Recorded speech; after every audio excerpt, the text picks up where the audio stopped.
ইন্নাল হামদুলিল্লাহ ওয়াসসালাতু ওয়াসসালামু আলা রাসূলিল্লাহ আম্মা বাদ। প্রিয় মুসলিম উম্মাহ, ভারতীয় আধিপত্যবাদের বিরুদ্ধে সংগ্রামের ধারাবাহিকতায় আজ ভারত লীগের হাতে গুলিবিদ্ধ হয়ে এক সপ্তাহ চিকিৎসাধীন থেকে মৃত্যুবরণ করলেন তরুণ নেতা ও ভারত বিরোধী আন্দোলনের অগ্রনায়ক শরীফুল ইসলাম হাদী। ইন্না লিল্লাহি ওয়া ইন্না ইলাইহি রাজিউন। আপনারা এই হত্যাকাণ্ডের প্যাটার্নটা একটু লক্ষ্য করুন। ফয়সাল করিম মাসুদ ছিল একজন চিহ্নিত আওয়ামী লীগ সন্ত্রাসী। 2024 সালের 8ই নভেম্বর ডাকাতির সময় অস্ত্রসহ র্যাবের হাতে গ্রেফতার হয় ফয়সাল করিম মাসুদ। অস্ত্রের মুখে 17 লাখ টাকা লুটের ঘটনায় গ্রেফতারের পর তার বিরুদ্ধে অস্ত্র আইনেও মামলা দায়ের করা হয়। গ্রেফতারের পর ফয়সাল করিমের জামিনের জন্য হাইকোর্টে আবেদন করা হয়। চলতি বছরের 16 ফেব্রুয়ারি উচ্চ আদালত তাকে 6 মাসের জামিন দেন। পরে চলতি বছরের 12ই আগস্ট জামিনের মেয়াদ বাড়ানোর জন্য পুনরায় আবেদন করা হলে নতুন করে 1 বছরের জামিন মঞ্জুর করে উচ্চ আদালত।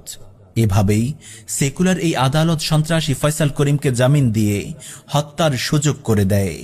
অথচ এই জেলেই এখনো অসংখ্য নিরপরাধ আলেম ও মুজাহিদ বন্দী ও জুলুমের শিকার।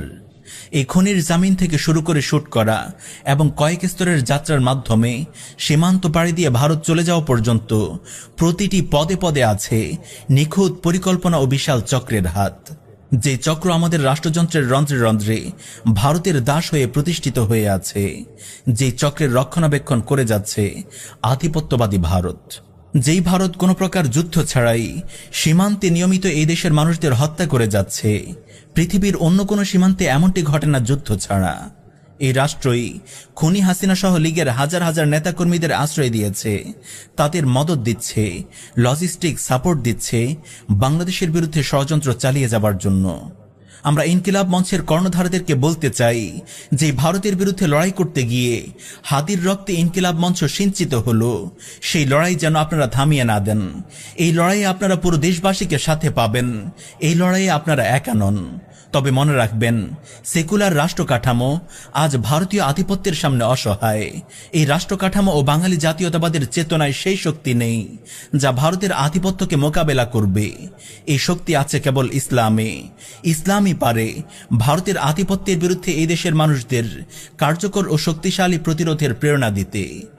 ভালো করে বুঝে নিন, সেকুলার এই বিচার ব্যবস্থা কখনোই হাদির হত্যার বিচার নিশ্চিত করতে পারে না, বরং এই বিচার ব্যবস্থাই হাদির খুনিকে তৈরি করেছে।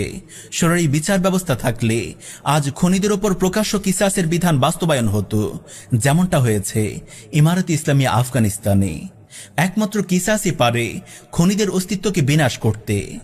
আপনারা এটা মাথায় গেঁথে নিন, সর্বদিক থেকেই আমাদের দরকার ইসলাম, আমাদের প্রয়োজন শরিয়ার শাসন ব্যবস্থা।